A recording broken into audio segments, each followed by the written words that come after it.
Alright guys, TacticalRab back again today. Hope you're doing well and enjoying your day so far. OpTic Texas are currently topping the standings here in the Major 2 qualifiers so far, looking to head in with the #1 seeds to Major 2 in Boston. But after winning their last 2 matches in impressive fashion against Surge and Toronto Ultra, with Rambo seemingly stepping down or being forced out of the coaching position, some have argued that actually OpTic will be better off without a head coach based on the tendencies of their players. Could Rambo moving to a GM actually be a very positive thing for the success of this roster? Very much enjoy your thoughts in the comments below. Hit the like button if you enjoy. Subscribe if you're new as always. I'd greatly appreciate it. Here's Crimsix and some other COD guys meeting up last night for, I mean, yeah, this guy's actually cooking IRL. Can you believe it? I thought it was nice here from Doug as well. 5 rings in this image and a guy who doesn't eat cheeseburgers. So, you know, Crim on the left-hand side, Eggs on the right, 3 rings, 2 rings. Unfortunately, 0 rings, but 2 guns, you know. So, you got to give some credit there. So, I thought it was kind of nice to see everyone, you know, get together, I guess, briefly, at least last night. This is also mad as well that the Daily Show, that I'm not too familiar with, but it's a massive, like, a mainstream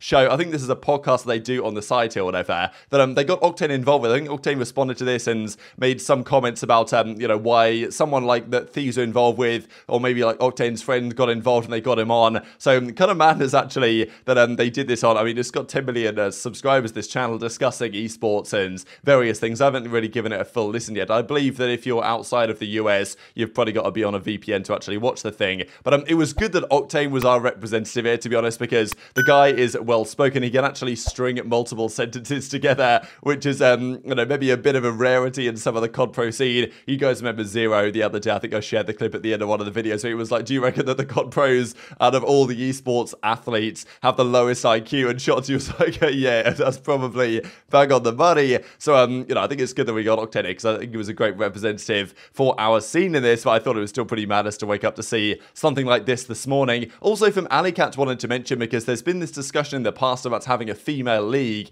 and aLLeY's obviously very much interested in trying to push that. I think this was a thing a few years ago, but it kind of died out, or not exactly sure what was going on there. But she was holding a meeting yesterday regarding plans to try and create an all-female league, and I don't believe this was like with players or anything. This is more from a production standpoint, as she went on to say here. This is a production meeting, not a player meeting, but yeah, aLLeY's trying to make that happen. So I hope she's got the platform, got the resources, so hopefully she can make that happen. It sounds pretty good from my perspective. Let's talk about the OpTic stuff then. So I did actually share this clip for you guys yesterday, but I know that some were asking, how is it possible that Shotzzy jumps out of the water without having to mantle? I think what he's doing here, I think he mentioned here that there's certain spots on some maps where if you go right to the bottom of the water as he does, like as far down as you can go, and then you swim to the top as quickly as you can, you gain enough momentum that you can actually hop onto this ledge here without having to mantle. So I think it's not so easy to do, but there's certain spots on maps like Hydro, which is like obviously all water, where you can get away with this without mantling, and he turns that, you know, piece of movement into a 4-piece, which is pretty outrageous to be honest. 1, 2, 3, and then he knifes the final guy for the 4th. So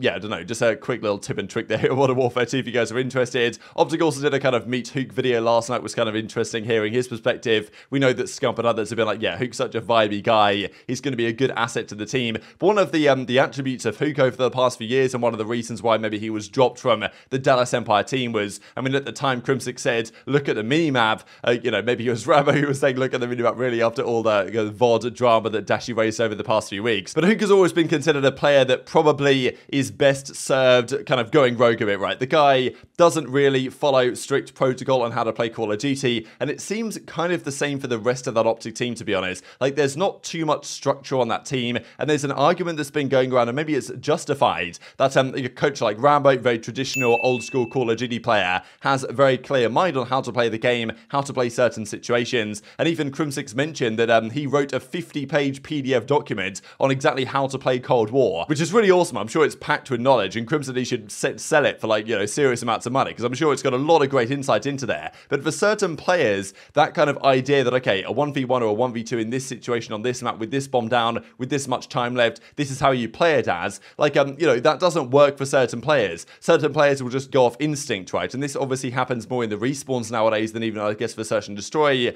that the players, okay, they might have an idea of how they should play a situation, but I think a lot of players would just prefer to play out scrims 1,000 times, play those situations through 1,000 times, and just kind of learn by instinct and repetition what is the right play to do in certain circumstances, rather than having to like remember and study and do homework to figure out what it should be. So different players respond in different ways, but you know, Rambo was actually tweeting last night, talks about Black Ops 1 being pretty tough for SMG players, and also I did quickly look at his likes, as I've been doing every single day to try and figure out if there's any information on what he might be doing going forwards, and he does like this tweet from OpTic, and if you scroll down past the FAMAS stuff in Black Ops 1, you do find this tweet that he liked from yesterday, which also is the new OpTic team having a good result so far. So obviously he's still involved with OpTic in some capacity, but yeah, the theory is he's probably been promoted to general manager, and the head coach role either might be disappearing for OpTic, or they might be bringing someone else into the position. Almost certainly sparked by the words that Dashy said on stream well, a couple of weeks ago, it seems it was at this point, all the drama that he kind of aired out when he was dropped from the team. And I thought this was just hilarious. I shared this clip for you guys the other day in a video we discussed, but OpTic Texas, I can feel kind of sad in a way, because this OpTic Texas account was the former Dallas Empire YouTube account that was then taken over by OpTic Texas. They just post like short videos on here, but I thought it was hilarious that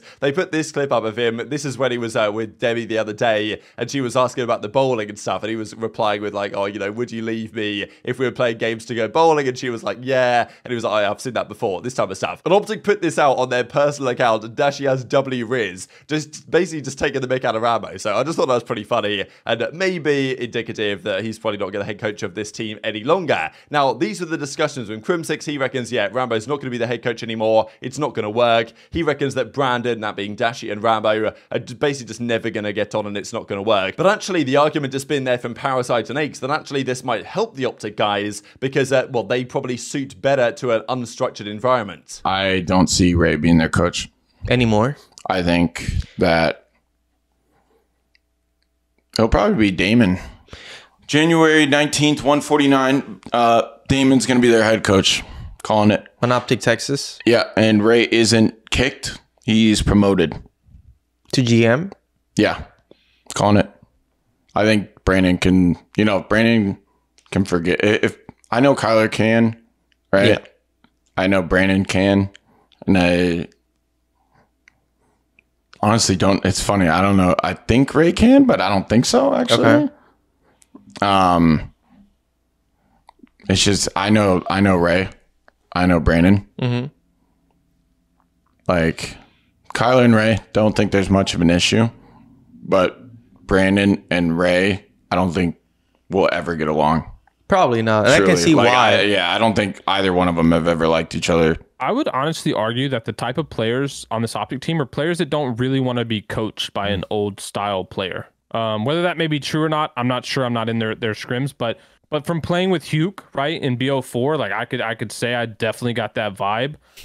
Because I mean, most of these guys came up in like the cracked Call of Duty era of players, where like the BO4s, the IWs, where you're just playing with a ton of pace and you're not really playing with much strategy, especially in games like this. Yeah, maybe these players just don't really want to be coached. They're more just free flowing in how they approach the game. So maybe it is an advantage. I don't think. I do think the people on this team think about Call of Duty a bit differently than Ray. Neither way is wrong, but it's definitely a different approach. And so, yeah, I think maybe it may be an experiment where they're saying, okay, well, maybe if these guys do their own thing, will it work better for them?